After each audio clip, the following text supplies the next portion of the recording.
All right, Bezat Hashem, we should dedicate the learning today to the IDF soldiers, to all the hostages, to Idan ben Chaim, Eyal ben David, Yaakov ben Yosef, Dina bat Yaakov, Asher ben Agnes, all of our friends to have success in life in all aspects, and may we hear and see Geula and Yeshua soon. Amen. So today we have an interesting class. We are talking about Birkot HaShachar, right? The morning blessings that we say in the morning.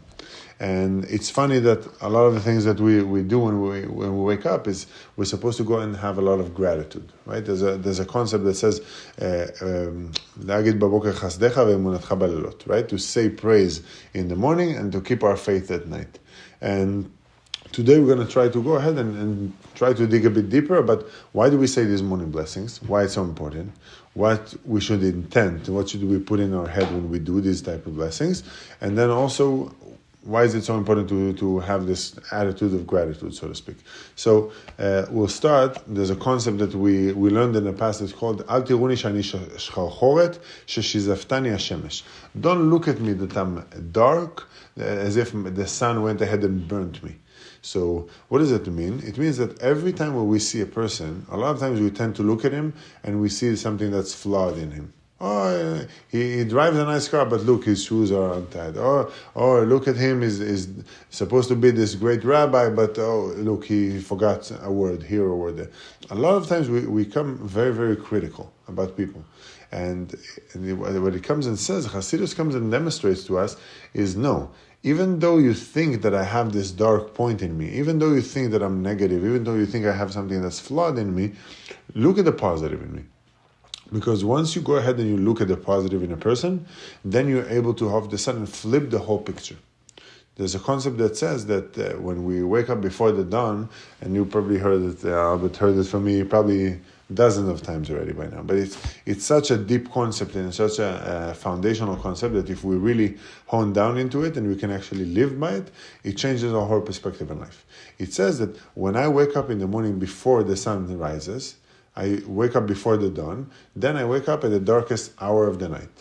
And if I'm able to wake up at the darkest hour of the night, wake myself up, that means I found something positive to make me jump out of bed. Then I go ahead and I say the morning blessings. I say Modeh Ani. I say I'm thankful. I say Baruch Atah Hashem for this and for that. Then I'm starting to find positive in the day, before the day even started. So in essence, I'm using something that's called, in the modern world, it's called guided imagination. So I'm starting to envision in my head, thank you for not being a slave. Thank you for not being a prisoner. Thank you for being able, I have all my paths set for me. Thank you that I have clothes on my body. Sometimes a person is still, with his tzitzit on and still didn't put his clothes on, and you're already saying these morning blessings. So, and what you in essence are doing, you're raising up the day, and you're waking up the day. And when you do that, what happens after that darkest moment in the day usually? Then the dawn rises and we start to see the sun rises. So we start to see the positive. And all of a sudden, all the positive comes to our life and we're able to acknowledge it and see it more clearly. Even though in the beginning, we couldn't have seen it. So that's a bit of the topic about it. So what are we saying here? That was the spiritual in a nutshell. But then when we get into it deeper in the Kabbalistic level, what the Zohar comes in and says, the Zohar comes in and says, right now at this period of time in history, we live in something that's called Galus, right? We live outside of Israel. We live outside of the days of the temple. And when we live in those times, then we're in a place that's very dark, right? We're lacking spirituality. We're lacking a connection to Israel. We're lacking a connection to Hashem. And we can look at it and we can say, oh my gosh, I'm in such a dire situation. Or what do we do mostly? We just say, no, this is the situation we're in. Let's make the best out of it. Or let's look at what we do have. And usually when a person does that, that's where he gets comfort. That's where he gets relief. That's where he gets a positive energy and reinforcement. So that really is what we're trying to touch into. Then Orchot Tzadikim comes in and tells us that there's two states that a Jewish person can be in. One of them is when a person goes very, very far from religiosity and very far from Torah and Judaism. And then he starts something that's called Hirhuret Tshuva. What is Hirhuret Tshuva? It's I'm starting to ponder about how do I come back to Hashem. God basically wakes up something in my heart, something in my soul, and starts to push me towards coming back to Hashem. On the other hand, there's something that if a person is coming closer and closer to God, then he starts to see this overwhelming tsunami of desires and attempts and trials to pull him away from Kedusha. The resistance gets stronger and more fierce. And you see it in different nisyonot, which is, I saw it many times when I went in a few trips with like Hasidim, or like when I went with the Biala Rebbe to Ukraine once. You saw all the attempts for us not to go. The plane was changed and they didn't let him go on the plane. We had to change the plane, go to a different airport. And this guy couldn't come, and then he came. All these stories that kept going and on and on until we actually made it to the destination. And that was, and I think I shared a bit before, but that was one of the most inspiring and most spiritual trips and journeys I ever had as a person. So you saw how much preceded that and how much was beforehand to go ahead and push me away from that trip, so to speak. But that's because once we get closer to Kedusha, the evil inclination cannot withstand it.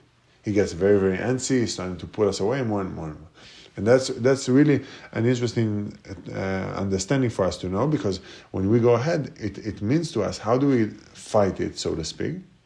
By saying blessings, by saying thank you for what we do have. That even though we have a challenge, even though we have a struggle, we're going to still find the positive, we're going to hang on to it. So in essence, the darkness is trying to lure us back to wherever we were in the first place, and we're sticking with light, and we're gluing to the positive. And if we do that, then we can overcome all these issues. Or saying exactly. Or saying thank you. Even if you can't find the positive. Correct. And then sometimes what we don't understand is something that we just didn't have a chance to understand yet. Right? Mostly we don't understand it at this point of time. Amen. But when we look at the big picture, usually if we look at it in the aftermath, we'll understand it. We'll talk about it later on in the class. So then we want to talk about a story that I heard about Omer Shem Tov. I don't know if you heard. Omer Shem Tov was a hostage now for about $500 or a bit more than 500. Well, so he basically, apparently he kept this bottle of wine on the side of it was hiding it and was keeping it safe from all the terrorists that were held in him captive. And every single week he went ahead and he said Kiddush on it. And he would really fight on it to go and say Kiddush on it. And I think it was begale, right? Like pretzels that he would say emotzion. And he kept it. It lasted him for 5 months. 5 months, one bottle of wine. So we think about all these Hanukkah miracles. You think about all these stories that are the stories that shape who we are as Jews. All of a sudden, you see the story happening live, live streaming, so to speak, in 2025. So it was a beautiful thing. So what did he do? He hung on to the positive that he could find. What was the positive? My connection to Hashem, my connection to being Jewish, my connection to my Friday nights with my family. And he was able, through that, to use that power of positivity in order to hold himself throughout this period of time. And usually what happens when we keep being positive in life, usually we overcome the darkness. Usually we overcome the difficulty. Because darkness is something that is a part of sheker. What is sheker? We said last time, this is a lie or false. And emet is what?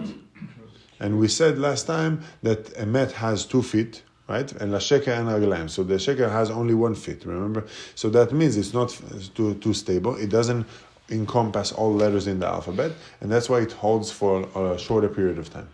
So once we understand that, we can also, if we stay true enough for a long enough period of time, and we stay to the positive, eventually it's going to turn out and flip to our advantage. There has to be something also with all these hostage stories, that there's got to be some miracle and that these captors allow them to do this. Of course. There's a line next, and these girls say there's a sitter that they daven every day for 500 days. If I was a captor, I'd be like, why am I allowing you to do this, Yeah. So, I mean, it's like, I listened to Rabbi Ephraim Goldberg who said that in Boca Raton, he's like, I've said daily Tehillim for 20 years, he says. That you say like 5 Tehillim a day, finish the Tehillim in the month, He said, B'derech emunah bacharti, in the path of faith that I've chosen, he's like, I feel ashamed. I've been doing it 20 years. I didn't even know where the phrase was the source for. Yeah. But like this girl memorized Tehillim. So, I mean, she had the Sefer, but like all these wines, it seems so strange that the captors would say like, yeah, you want to keep track of when Shabbos is and when Yom Kippur is and you want to fast, like, go for it. It was very, very weird. It's interesting. Baruch atah Adonai Eloheinu melech haolam she'akol nihiyeh b'dvaro. We see, for example, I don't know if you follow, I mean, I'm sure you follow a bit of the news. You see what's happening with Trump and with his declarations and with his speeches and with his video on Instagram that shows Gaza, Trump, Gaza, or whatever it is, with him and Bibi Netanyahu sitting by the pool with them, mojitos. So you say to yourself, shtuyot to a level that, and then you go ahead and you say to yourself, like, how can a terrorist that captures a Jew and tries to make his life the worst, gives him the thing that will give him the most power and strength and encouragement? How does a captor go ahead and allow them to do Kiddush on a Friday night? And you say to yourself, like, these things sound so surreal to me. But if we understand that Hashem controls and runs the world, we understand that He can go ahead in a click of a button, in a snap, can go ahead and shift everything here. And we see it happening in front of our eyes. All of the sudden, from a leadership that went ahead and was not so much pro-Israel and pro what we're doing, off to a leadership that all of the sudden do whatever you want, come open hell, etc., etc. So you say to yourself, how is this extreme change happening? And this is really where the faith in Hashem comes in and says, like, He can do everything. He can do everything in every second. Keref Ayin, you see Yeshua Tuat Adonai Keref Ayin, right? The salvation of Hashem is as a glimpse of a blink of an eye. So when we look at it, then it's not so surprising anymore. Then we say to ourselves, that makes sense. And then we start to look at the blessings of each day. We start to say about the prayers that we say each day. It really connects to us. And let's see what the actual blessings mean. And you'll see there's some of them that are quite amazing to what's happening now. And the way I want to do it is I want to go back and forth. If you want to look into the Siddur itself, there's the regular Siddur B'chot HaShachar. And I'm going to go back and forth with what the Shulchan Aruch is saying. So, let's see.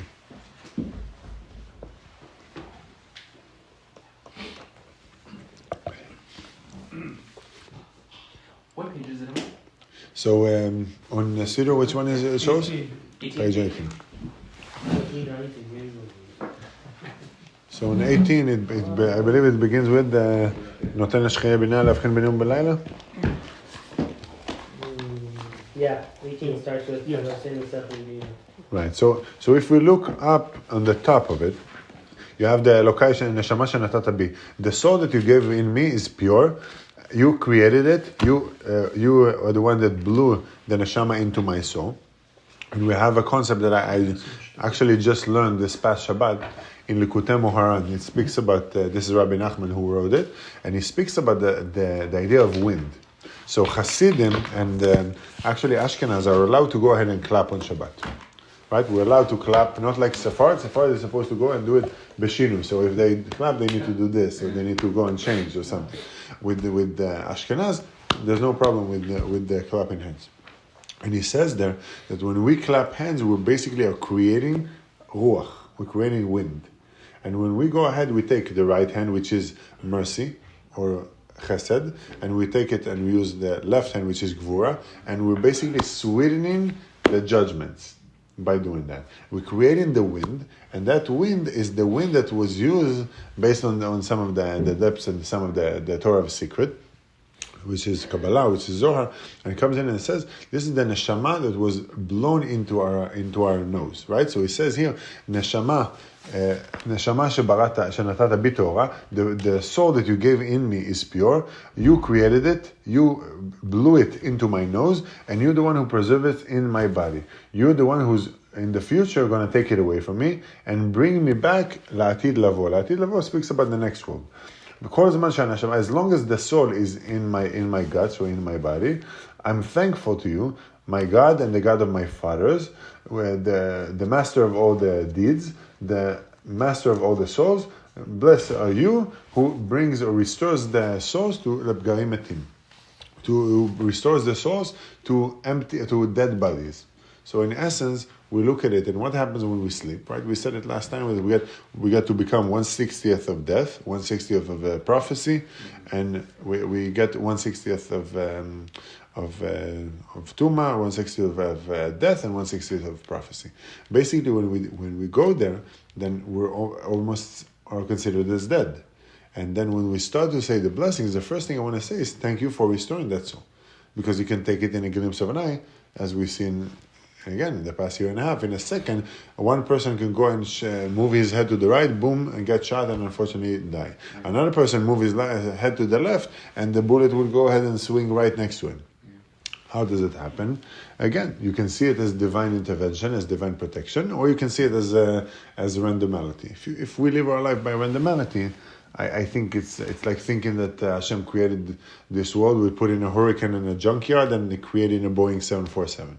It doesn't make sense. It doesn't make sense. It's too perfect to look this way, and we can touch more examples. So then the first one he comes in and says, when he wakes up, so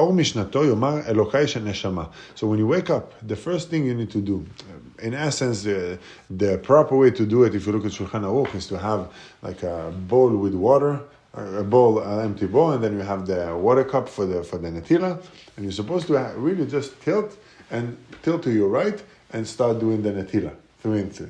Even before you get up, before you're doing it. That's the ideal world. That's what some Haredim and some Hasidim, that's what they do. And then you keep it covered so the evil spirit would not go into the water. There's more there. But he says the first thing we do, let's say for our generation, for our day and age, you wake up in the morning, you go to the restroom, you'll do the washing, you'll go ahead and you'll use the restroom, then you'll do the 3 and 3, you'll say the brachos, and then you're going to start and say, thank you for restoring the soul in me. The second part he says that, כשישמע כל התרנגול יברך הנותן לשחיי בינה. So he comes in the second part, the first blessing that we see, אשר נתן לשחויי בינה להבחין בין יום ובין לילה. So shchui is actually a turkey, or a rooster. Shchui. So he says that the same way that the rooster can go up and wake up when he sees that the dawn became dawn, it's not in darkness anymore. He's acknowledging it, and he can go ahead and start making the sound of the turkey. Then same, we can go ahead and we can distinguish. So that's already a miracle. So thank you for that. Then he goes ahead and he continues. When you go ahead and we have 3 here that says Shelo asani goy, Shelo asani evet, Shelo asani isha. This, that you didn't make me a goy, that you didn't make me a slave, and you didn't make me a woman. That one I actually want to come back to, because it's we're going to touch it in a more deeper level after. Then he says, Kshelovesh yivarech malbish umim. We're supposed, as we wear our clothing, to say malbish umim. And when he says here, the Mishnah Brura says about the malbish umim is that when we're basically are dressing up in our clothes, we say thank you. When a person goes and does sins, according again to the Torah Tasod, to the secret, when he goes up to the upper world, or he goes to Olam Haba, he's going to be walking in front of the king into his judgment. And when he goes there, and if he has a lot of sins, he's going to have to take off his spiritual clothes and wear clothes that are, to the comparison they're making there, clothes that are filled with feces, and clothes that are filled with they're full of dirt and full of feces or whatever it may be. And then he goes and what's the feeling that he feels there? What's the disgust, embarrassment? You see all these souls that are bright and shining bright, and these spiritual beings, and you now sit inside of poop, in lack of better words. Think about the feeling that a person would have in such a case. So he says, thank you for being able to allow me to wear these clothes that are clean every single day and basically start fresh. So when I wear my tzitzit, it's supposed to be clean, as we said before. The clothes that I'm wearing are supposed to be clean. It says that a Talmid Chacham, a person who's a scholar, if he has one stain on his clothes, he is chayav mita. He's liable in death, basically. He's going to be judged in death. Why is that? Because a Talmid Chacham is supposed to represent Hashem in the ultimate way in this world.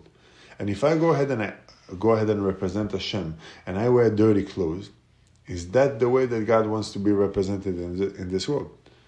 I don't think that's the case. And the Shulchan Aruch is agreeing with that. And Yeah.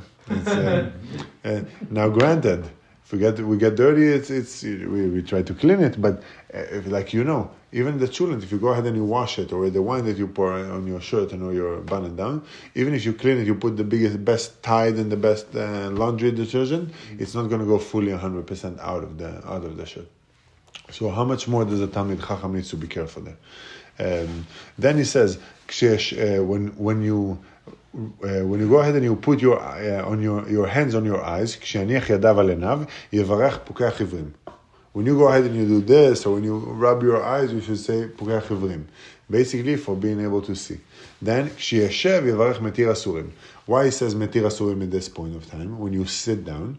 Because up until that point, you were locked in your own body when you were sleeping. Think about it. When you're sleeping, have you ever seen people that tell you about חלום בהקיץ? How do you call it?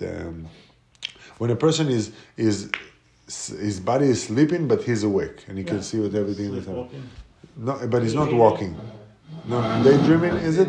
When your body is locked and you can see what's going on, but you cannot move.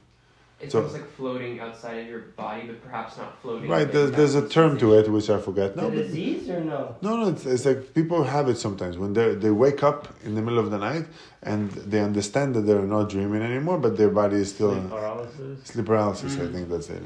And think about it. Think about that case that a person wakes up in the middle of the night, I cannot move. Because basically I deposited my soul right now. I deposited my body, I deposited my soul up there, and my body stays in the physical world. It's a scary thought. But so you basically depositing, you're becoming someone who's like a prisoner. So you say thank you for releasing me from being a prisoner. Because right now I can go ahead and use it back again. Then he continues and says, "Zokef." When you sit down and you sit up and you kind of like bring yourself up, he says, "Zokef kfufim." That don't go ahead and keep me being crouched. And it's not just speaking about that; it speaks also about when a person goes ahead and speaks to God. How are we supposed to walk towards Him? We're supposed to be humble. We're supposed to go ahead and lower ourselves. We're supposed to act with humility. When we're humble, then Hashem says, you know what? He actually wants me to help him. He actually is being sincere with me. So I would like to go ahead and listen to him. That's why, think about it, there's two opinions that speak about how should a person pray when he goes and prays in davening. One of them is says that you stand up and you freeze in front of Hashem as if now you're being judged in front of him. Right? When you go to Tefilah Shmoneh Esrei, how do you stand usually? So you go take the 3 steps. You're supposed to see it first. You're going into Jerusalem, then you're going into the Bet HaMikdash, then you're going into the Kodesh Kodashim. And when you stand there, it's a scary feeling if you really visualize it in your head. So you stand and you're frozen, right? And some opinions come and say you should stand and you should really just pray without moving. You should be still, like you're now standing in front of a judge. If you now go to court now here, La'avdil, you're going to stand there and you're not going to start doing this, right? You're going to stand and, yes, judge, how can I help? I'm sorry, I didn't do it. Please help me. But here, the other opinion comes in and says, we specifically are supposed to go ahead and make this motion. What this motion is, this is a motion of pleading, of going ahead and basically trying to bring all my organs, all my neshama, all my desire into the prayer itself, to show I care about it. This actually is important to me. I need this. Please, Hashem, listen to this prayer. And when you do it in a way that's humble, when you do it slouched a bit, when it's a way that shows humility, then Hashem does zokef kfufim. Then He will lift the people who are lowering themselves in front of Him. So that's to that. He comes in and continues. Questions so far? Why is it that most people, I guess, I think in our show you do see most people doing the motion. So does that mean that they choose the second authority? And if so, why do they choose it over the first one? They say that it is preferred. They come up, it's like a machloket, go back and forth with it, but they get to the point that the conclusion is that you, by doing that, you basically are involving all of your organs, you're involving all of your intention into the prayer itself. And when you do that, it's much more credible rather than someone who stands like a zombie and not moving. When I'm going ahead, I'm like, please listen to me, I'm begging you. It's much more convincing. And people say, sometimes it looks fake. Sometimes it looks fake. Someone does this, it doesn't look genuine. But what we really, if you can look at someone in the prayer, you can really say which one is faking it and which one is actually meaning it. You see it in the face expressions. You see it in the pace that he does it. You see that he means it. And that's really true. Like a person, we spoke about it on Shabbat. Rabbi Chodov also described it from Likutei Moharan, that when a person prays, that's the language of his neshama. That's when you can really see the person's intentions. When you look at the person davening, you can say, he is someone who has yira, who has awe of God. He is someone who has passion to serving God. He is someone who cares about it. And then you can see someone who just does it to, check mark the day and move on with his life. Yeah. But I do see, various rabbis that are very chashava, and they don't shackle. They don't shackle. So, again, the two opinions. I don't think Rabbi Horowitz shackles. Rabbi Horowitz does. He does. He just does it. He just does it slowly, and he does it. For example, you see him. He doesn't. A lot of times he would stop, but you see, if you look and you pay attention, you see that he's very intentional about it. You see that he's pondering about what he's saying. You see, you understand, he's in the prayer. It's not like someone who's tuned in out and see his head drowsing around, or he's looking down at the paper to see what time is it. Or, you see a person who's really fully invested in it. A lot of concentration. They asked Rabbi Moshe Feinstein, who didn't shackle, they asked him why not. And he said he got arrested by the Russian authorities. They told him for 10 hours, just stand. Don't move. So he said, if I can't move for the Russian authorities, I'm not going to move in front of God.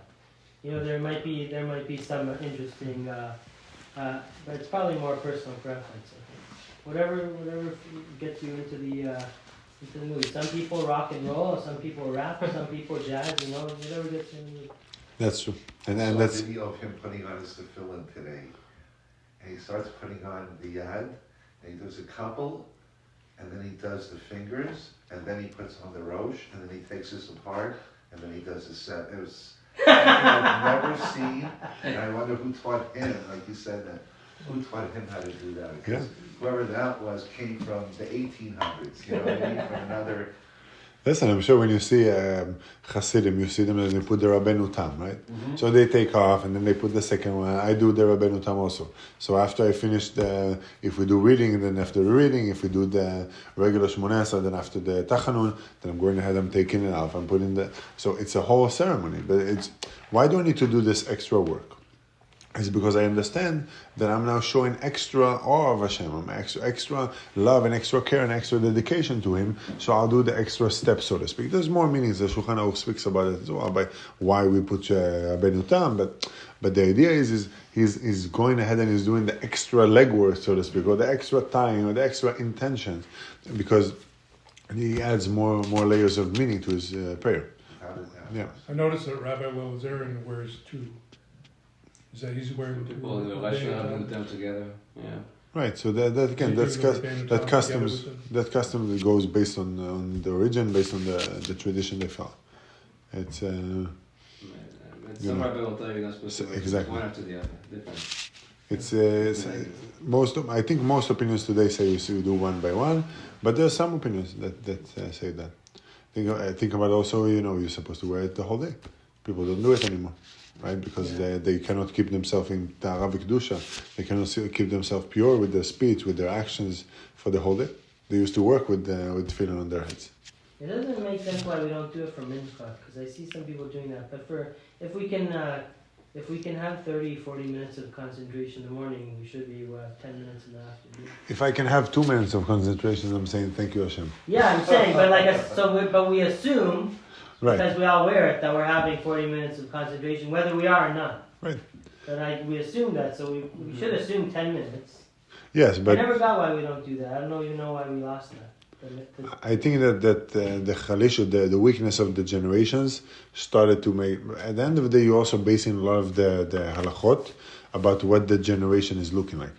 So you see, like, for example, Ovadia Yosef, or you see the Rosh, or you see, the Mechaber of the Shulchan Aruch, they go ahead and they decree it based on where the generation is holding, right? They need to try to understand, how am I not letting this generation fall and stumble and get into many isurim, and how, on the other hand, I keep the proper halacha, I keep to our origin. So it's not an easy task, and right now the fact that we're not wearing the talit for the whole day, it's because we are lacking. This generation is lacking. And it goes with a lot of things, a lot of minhagim that we don't do today. There's the fasting that Shulchan Aruch comes in and says you fast on Mondays and Thursdays. I try to do it. I do it in the past month. It's very difficult. I feel my body kvetching, and I feel myself, every single time. Just call it intermittent fasting, and you'll be good. Yeah, so I say it, from sunrise until sundown. But you understand, it is definitely a challenge. It's definitely a struggle. But to say that that no one can do it, of course people can do it. Of course there's individuals who can say, I can hold it for longer. But for the klal, they went ahead and they understood, okay, this is not for the klal. The klal cannot hold. And then we continue when we go and we put our legs on the floor.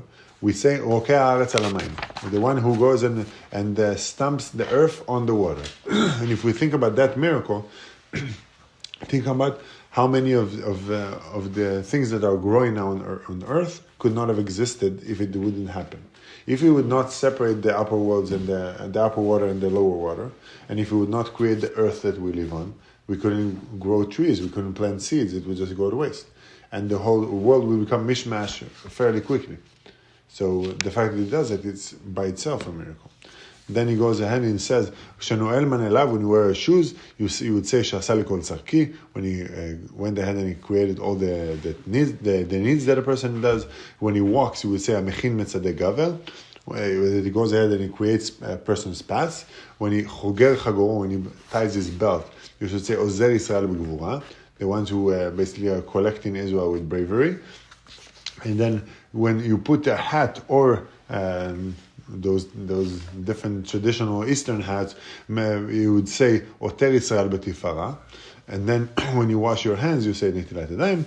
When you wash your face, you say Ma'avir Shana me'enai v'yi ratzon, until you say Baruch Ata Hashem gomel chasadim tovim la'amo Yisrael.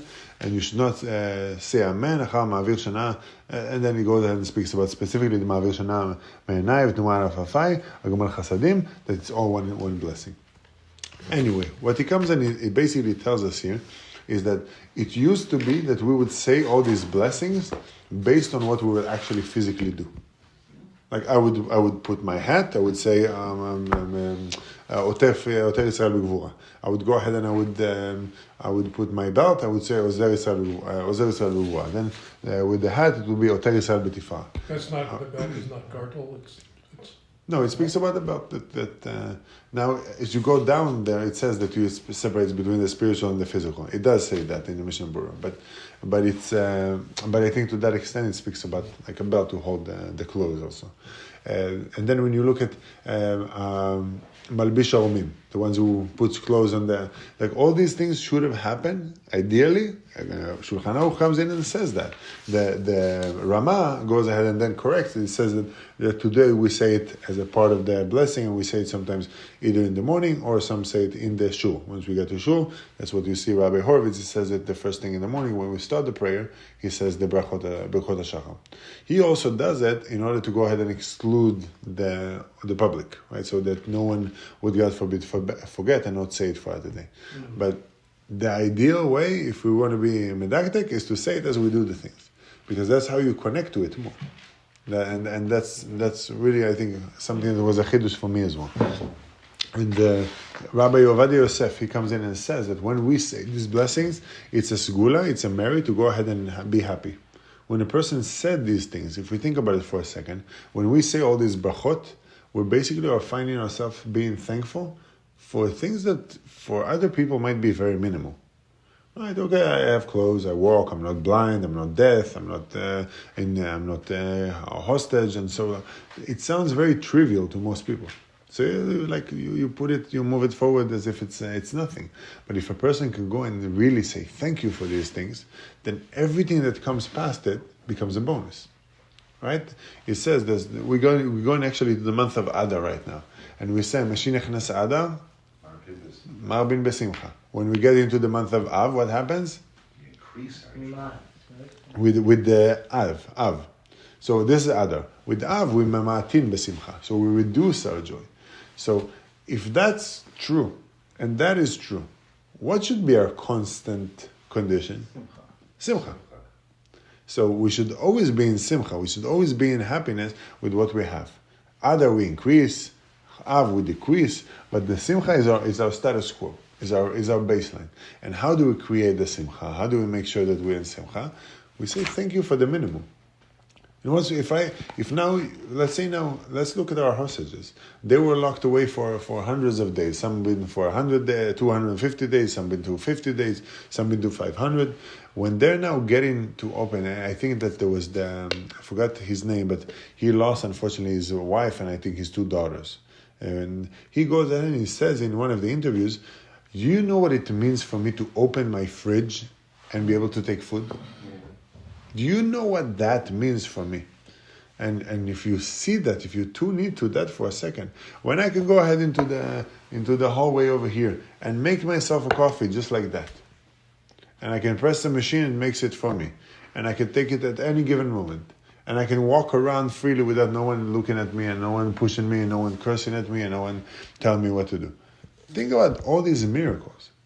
And if we can really think about that, really all the rest is a bonus. But how much can we do? How much can we put ourselves in that framework? And that's the idea of waking up in the morning and seeing the positive. And that's a practice that a person must do. And when we look at the blessings itself, how many we have? So in total, not just the 15 that we have in it, we have the one in the 2 before and the one after. It comes to a total of 18. What is 18? Hi. What is chai? Life. Being alive. When we're saying thank you, when we're saying these blessings, we're alive. We're emulating being alive in this world. More than that, when we look at 18 is the number of links that we have in our back. That I didn't vet. So the chuliot, how do you say it? The discs. Cartilage. The Cartilage, hard yeah. discs. It's So also good. Ashkenazim say this is on page 18. it's on It's on page. 18, Yeah. it's good.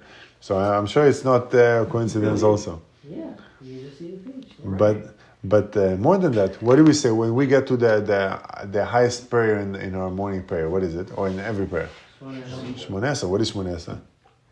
Now, granted, how many blessings we have in day? Shmonesa today, 19. But the 18 is the 18. 19 minus 1, 18 is good. Right. Start over It's almost like the Malkot in Makot that says when we say 40 we mean 39. Fine, that's 7. We go. Because the 19 blessing is not Hashem supposed to be removed, actually. That's always the Which one? Labanim and So we're supposed to decree them, and we're waiting for that. But then when we go ahead and we say, so let's go now to Likutei Halachot, and I want to talk now about the Shelo Asani Isha, Shelo Asani Evet, Shelo Asani Goy. So we have a story that's called in a book called Sipurei Ma'asiyot. I don't know if any of you heard about it. Sipurei Ma'asiyot is a book by Rabbi Nachman, and it's one of the, according to a lot of the Mefarshim, according to the Nuka, according to many of the Gedolim of this generation, they say it's one of the most Kabbalistic books there is. And what you see there is stories.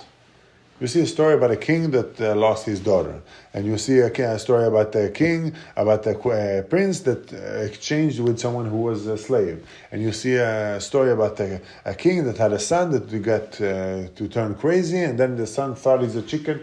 This is the stories you hear there. And What's the name of the book again? It's Sipurei Ma'asiyot.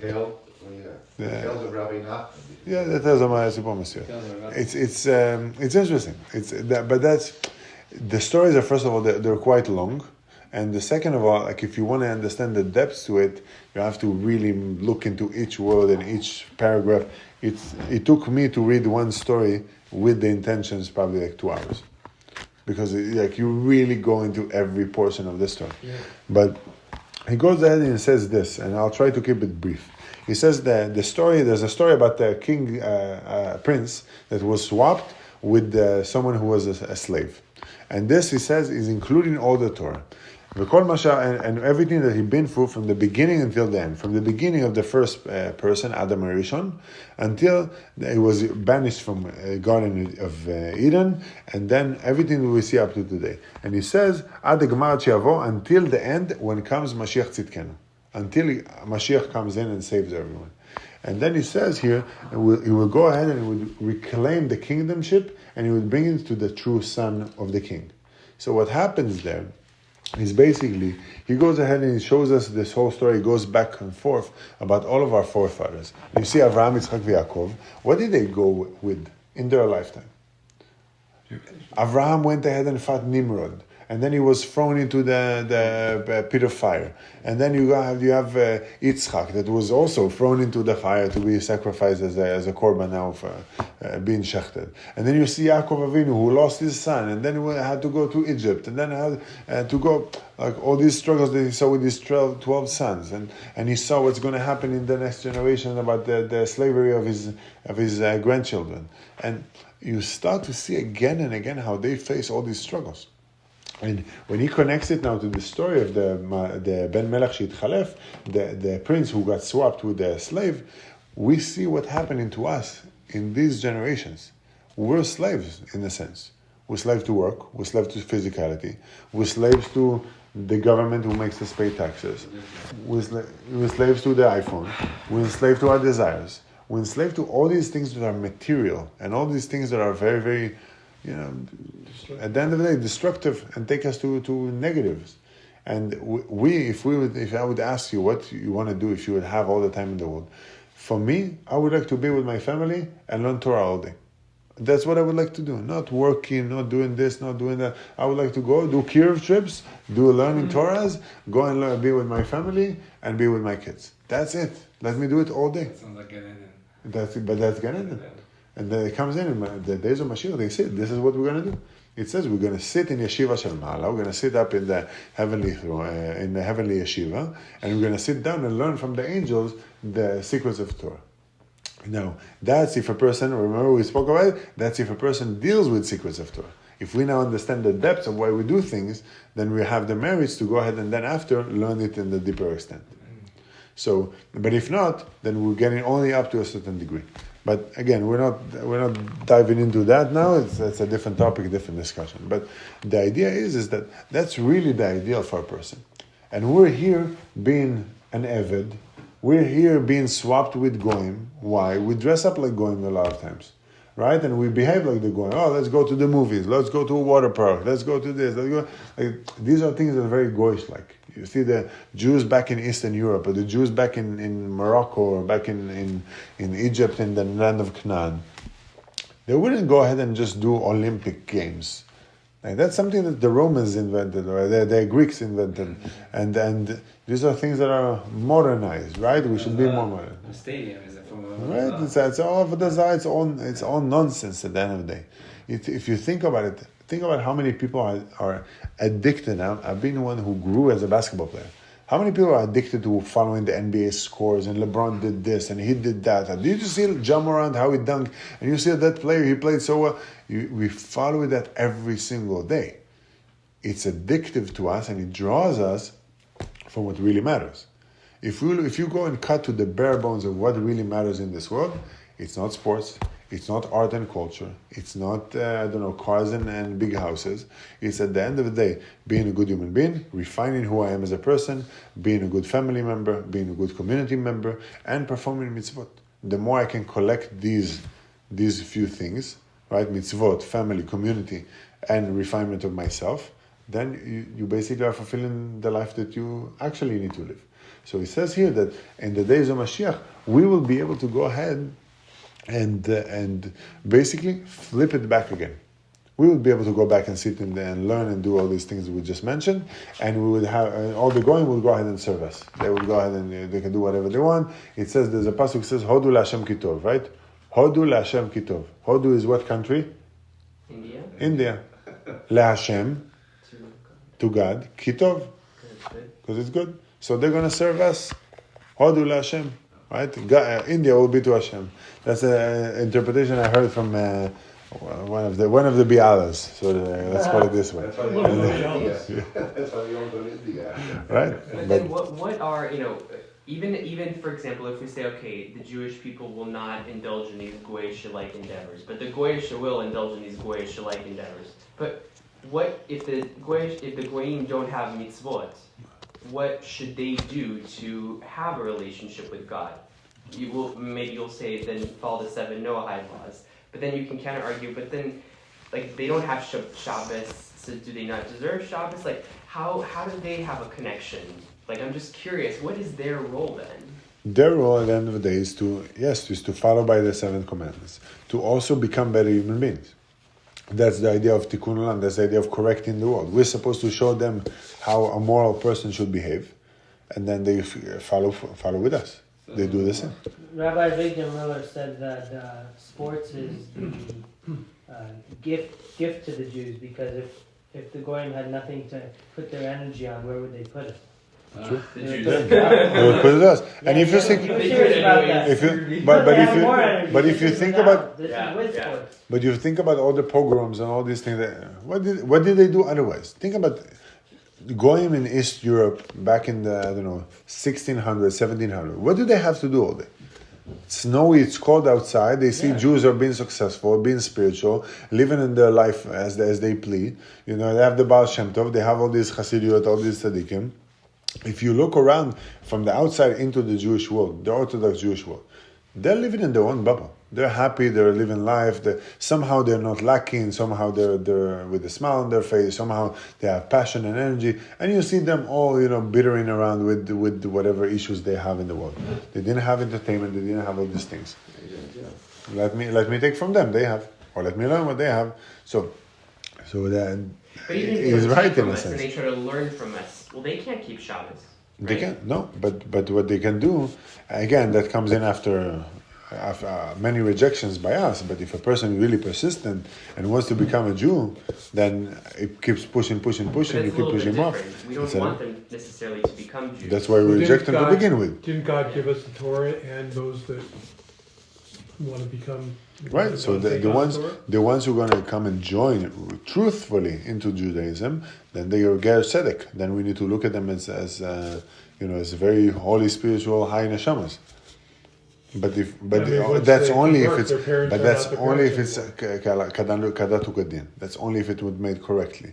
If they actually keep it, I think it's you need to follow him. If I'm not correctly, for a year after to see that they're still in the halachot, still in the shul, still in the minhagim, and they're not just doing it in order to do it, in order to get them married, to get a prize. If you see that they do it really for the connection with Hashem, then you can assume already that they did it appropriately.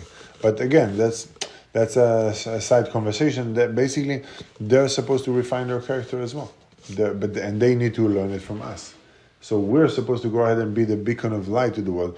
When we now see all the wars that are happening, at the end of the day, bottom line, factual. Who's the most humanitarian army right now in the army? Ukraine, Russia, they chop each other up right and left. You see Sudan, you see Ethiopia, you see all these wars happening. There's no law. There are no laws there. There's no structure there. There's no way to proceed with war. There's no way to treat humanely to the captives or whatnot. They do whatever they want, and we teach them otherwise. So did it stick right away? Probably not. But could it stick for the long run? I believe so. And it goes by how you go ahead and you open up the door and you say good morning to someone who's non-Jewish. When you go now to someone who maybe works in shul and you talk to him and you give him a good feeling and you show him how we're nice, good people, then eventually they want to stay closer to us. They want to learn our ways. They would like to go ahead and also become nicer and better people. It's a process. To be the light unto the nations. Light to nations. But they're in the ideal world, they're taking the light and they're trying to go ahead and become better as well. Are we fighting our wars according to Halacha? What is it? Are we fighting our wars? I mean, Israel. I wish. I wish. Not quite, but still, if you look at it, we're still doing quite of a decent job compared to other nations and other countries. As much as not Tzvaot Hashem, so to speak, right? That we're not fighting with exactly the way it should be, but still, listen. I saw Hasidim, and you see them walking around the street. If God forbid, somehow in the world they need to go and fight, I'm scared for the one who's fighting against them. Oh yeah, really. Yeah. They're done. You see it now in Arizona. Like they're massive, they're fierce, they're passionate. Like if they need to go and fight for what's theirs, it's a scary sight. It's true. And so let's continue. Then Rabbi Chodorov talked with us about the next one. So hold on, let's close off this one. So the goy Eved Isha, These are the swaps that basically we thank for. Thank you for not being a woman. Because a woman, basically, I think a woman is harder than a man. She has to go through labor, she has to go through raising kids, she has to go through a lot of struggles that we don't have to do, not to the same extent. And that's one thing. The other aspect is that thank you for not making me a woman, so that I have the option to go ahead and marry it from certain mitzvot and certain obligations that are time bound that a woman is not bound to. So that's one of the thank yous. So why doesn't a woman say Shasani Isha? שעשני אישה, שלא עשני אישה, או שעשני Why אישה. doesn't a woman say Shasani Isha? Well, because they don't earn the merits, so to speak, for the mitzvot in the same extent that we do, or they don't need to go through the process that we do, perhaps. And they say שעשני כרצונו, that he did me in the way that he wished me to do. According to your The According to question is, what? why not Shelo Asani Ish? Why not say... why No, not- he made the Isha. In fact, in the Torah it says, Shasani we call Isha. her Isha. Why do we call her Isha? What's the... Meaning why are she we say? stepping around it? If we're an Ish, she's an Isha, let her say she's an Isha. God made her an Isha. Well, We should be saying that God made us Kirtsono. the root to a woman is the ish, right? So isha was taken from a man.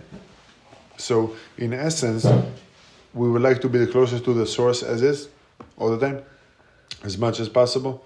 So if we want to be closest to the root, if we want to be able to be closest to the Creator as much as possible, in essence, if we look at it even like in a progression way, then Hashem first of all created the man, then He created the woman to be Ezer Kenegdo. So it doesn't mean that she's lesser than a person. It's one half of his neshama. It's a part of him as well. But basically, it's something that was derived from the man.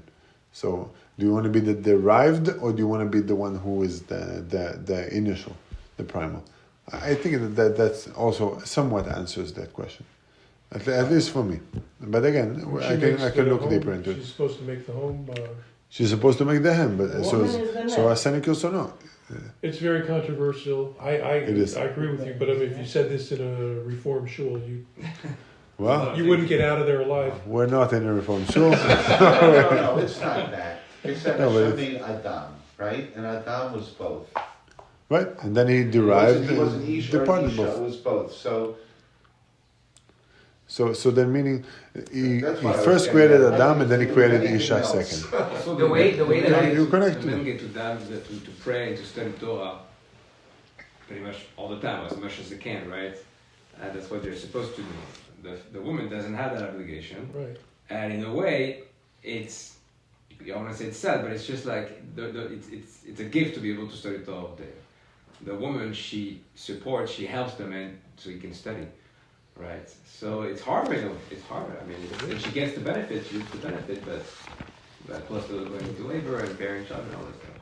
The way that I've heard it, just in a very that clicked with me, is that everyone in Judaism has a very specific role, and if you can excel in that role and be thankful for being given the opportunity to excel in that role, the choice to excel is yours. You don't have to do anything. You have to hear it. But if you are given the role, you're also given the choice to excel. So this is like a thank you for giving me the option. Because women have different options, and men have different options, and slaves have different options, and kings have different options. So this is one of the options that you can choose to do or not do. So the way that we understand it, and is also based on the Torah Kabbalah, and based on the bit, even I think the Gemara speaks about it, is that at the end of the day, the man is supposed to be the one who's going and learning the Torah. And he's supposed to be the one who leads the ashkafa in the house, right? He's supposed to lead how the halachas are, how what we do on Shabbat, what we do on holidays, what we do as far as minhagim, as halachot, on a constant basis. Then the woman comes to the right order is that the woman comes now to the husband and asks, how should we do 1, 2, and 3? How should the house be lived when it comes to the spiritual world, right? It says the isha nitna bina yetera. The woman gives upper wisdom. that comes into the matters of intuition, that comes into the matter of designing the home, of beautifying things, that comes into the place of raising kids. That there's a lot of aspects that the woman has she's in a much higher madrega than us. She's elevated spiritually than us. But when it comes to the practicalities, when it comes to the daily asking in the Torah, right, we're constantly learning and dealing with the Torah, that's our obligation. And in essence, she basically says, "Asani kirtzono," and not rather. It almost sounds like she's compromising, so to speak, for her blessing. If that's what you're trying to suggest here, in a way. But so the way that you would say, okay, she needs to compromise is because what's the most enjoyable thing that we can do in this world? Is to deal with Torah, is to deal with mitzvot. And when now I'm not obligated to do all this amount of mitzvot, so we might see it as obligations, but this is actually a privilege. In fact, we can do certain mitzvot, and a woman is not tied to doing them. That means she has less options to connect to God, in a sense. So she's might go ahead and suggest that Asani Kirsono, I didn't get the same amount of merits as the man received. So that's why she wouldn't say Asani Isha. Right, so she wouldn't necessarily use the positive as that you've created me as such, but you would say that you created me in the way in the will that you wished me to be created.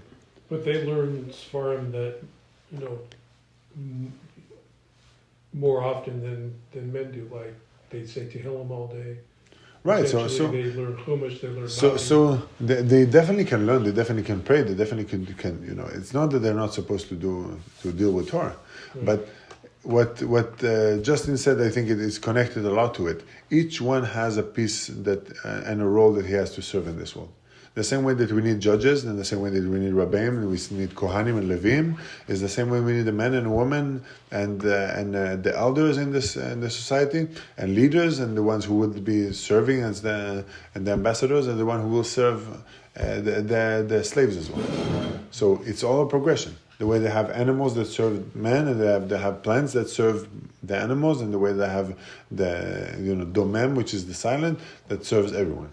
But doesn't it also say that we're not supposed to learn Torah all day? We're supposed to learn in the morning, in the evening, then go make a living? So la'asok b'Torah. I think the Rambam says 8 hours a day, right? Right, he speaks 8 hours a day for a working man, but it also comes in and tells you that la'asok b'divrei Torah, right? When we say b'kot Torah, we say la'asok b'divrei Torah, when dealing with the words of Torah or dealing with matters of Torah, it means also when I go to business. I also deal with Torah. Right. It's just that I do it in a certain way that I bargain. I do it in the way that I lend money and borrow money. In the way that I go ahead to the grocery store and I'm not taking an extra apple. I'm not taking another bite because it's just there. No one's going to look. Those are small details that the person really should pay attention to. I think. Oh, you're in the middle of something? No, please. No, I told Albert, we were learning before, I told him, because this was a common question. My rabbi once asked me, he said, you're supposed to, when should you learn Torah? You're supposed to set aside time in the morning and the night, right? So I said, yeah. So he said, no! So he said, Ki em chayenu v'orach yameinu. You say it every night and it's harvest. It's supposed to be your whole day. This is the fact that we say like, because you have to work, so you set it 20 minutes in the morning and 30 minutes in the night is not how it's supposed to be. That's just the way we are now, because what are we going to do? But it is all day. When you go about and you have something bad to say, but you don't say the lashon hara, that's Torah. 100%, and that's why 100%. Every single moment of our day we're supposed to be Eved Hashem. We're supposed to be, they're the ones who serve God. And what, according to Shulchan Aruch, according to Halacha, according to maybe some sects of Judaism, it goes and it serves it by certain things that we learn throughout the day.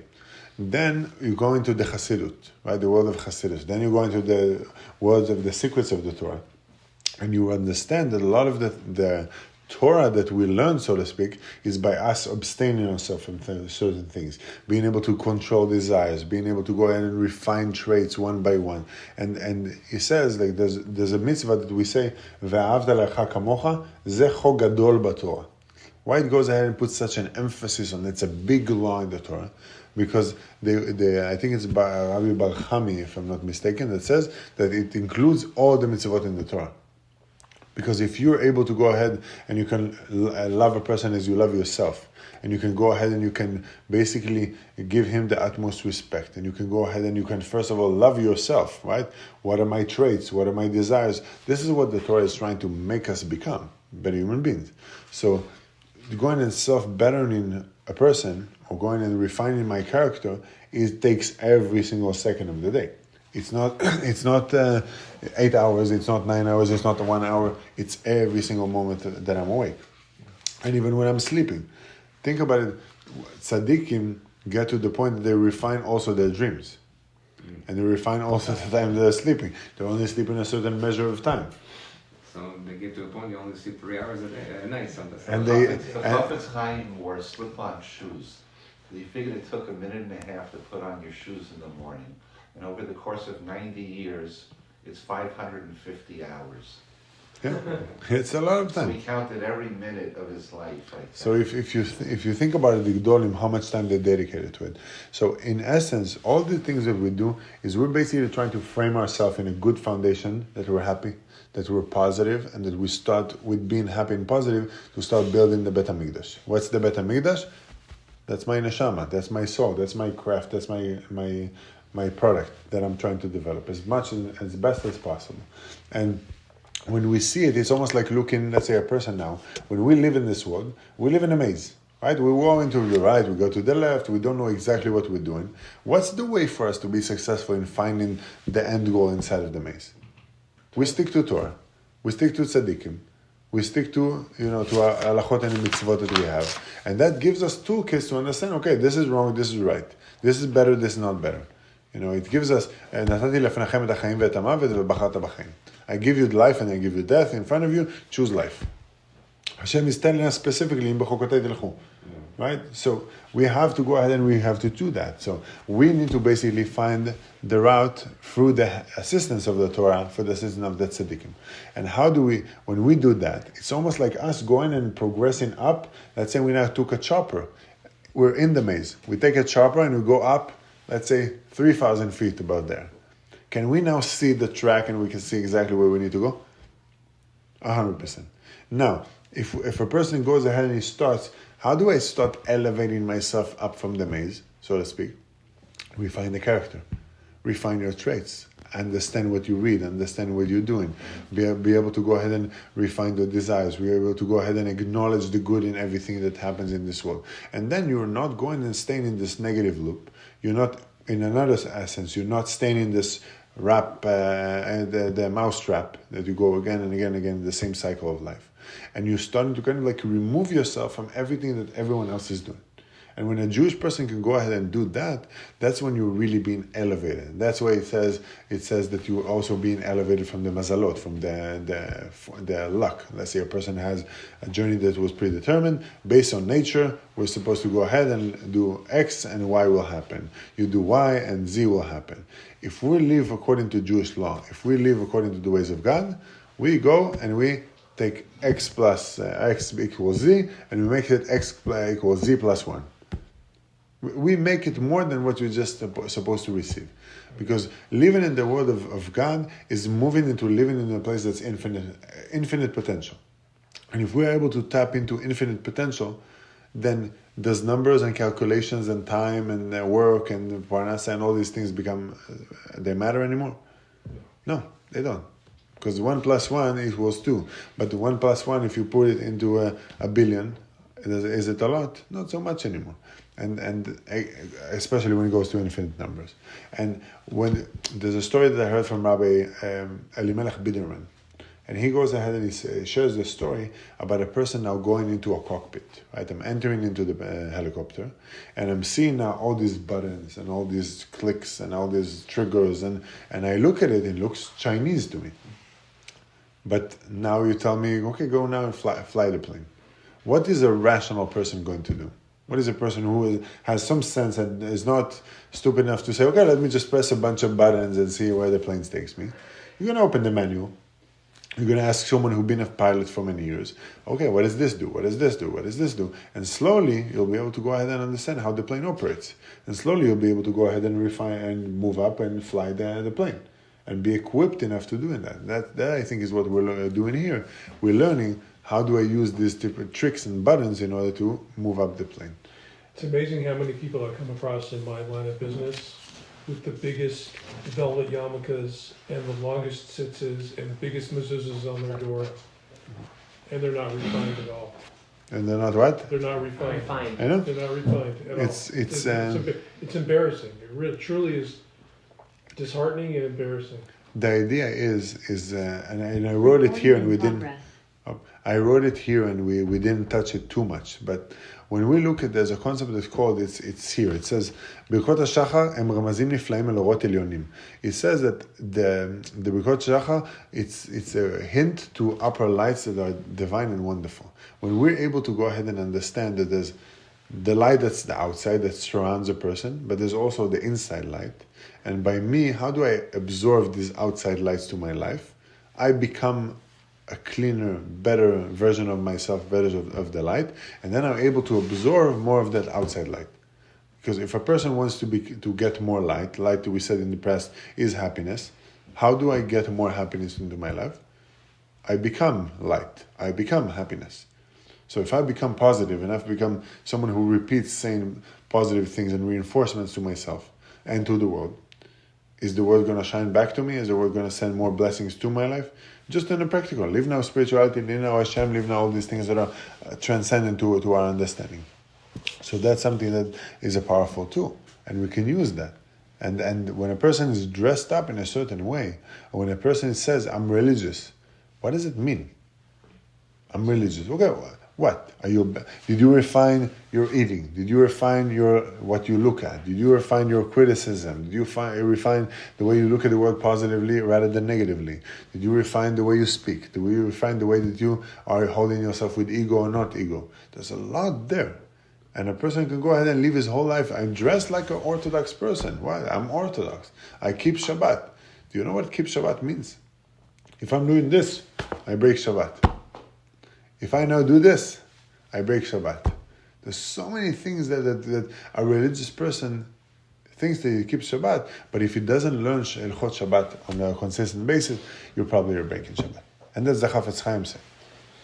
So it's not just to dress religiously; it's to live religiously. It's to keep refining yourself. It's a constant battle, and then we see in Shmot, right? Hashem says, "V'estati et kapai v'ra'ita et achorai v'panai lo eru." You will see my behind, but you will never see the front. A lot of times, when we're in this journey, we don't know what's the future going to hold. We're not prophets. We're not fortune tellers. We cannot now tell you, oh, in the year this is going to happen to you. That's Baba Maisa.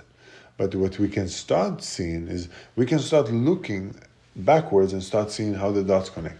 And so if you remember, we used to have when we were kids all these drawings. Then you had like these dots, and they're all separate dots. And you would take a pencil, you would connect it 1 to 2, 2 to 3, 3 to 4, 45 to 46, and then eventually you'll see a picture of Donald Duck or whatever, and you will see a full picture there.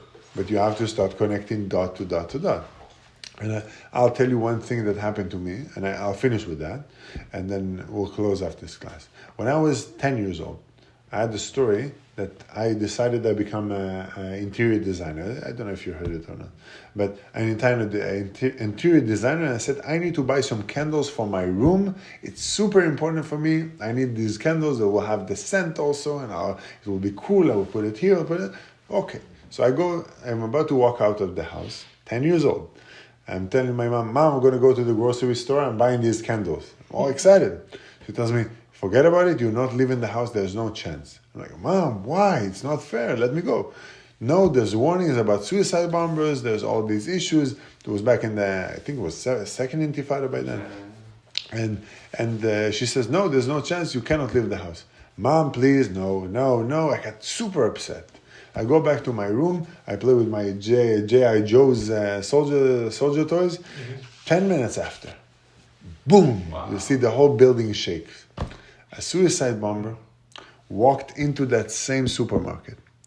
As he walked in, the security guard stopped him, and he exploded when he stopped him. He killed 3, and I think he injured 20-something people. He exploded right next to where? Those candles. Wow. So when you look at it, a lot of times in the moment, you don't understand the big picture. You don't understand that God is paving a path here that a person must walk in. You don't understand why I should look at the positive where things are so dark and so bitter and so. But if we're able to go and find the positive in everything that happens, when we're able to look at the darkness and we can flip it into positive, when we can keep our status quo in simcha, increase simcha, decrease simcha, this month increase and decrease and the other month, we can go ahead and live a life that we always observe positive to our life. And then these blessings start to wake up and rise up into life, and that's where we should be living. And if we can stay in tune with that frequency, then in a sense, we're golden. And then we're able to go ahead and observe all these blessings. We're able to really acknowledge what God has given us, and that's the true essence of a Jew. That's why we say we're Yehudi, right, from the root of Hodaya. So, Bezrat Hashem, we should be able to keep that perspective. And next time we're saying Birkot HaShachar, we should emulate ourselves or think and visualize ourselves actually wearing the clothes, sitting down, not being prisoners, and the likes. Shkoyach.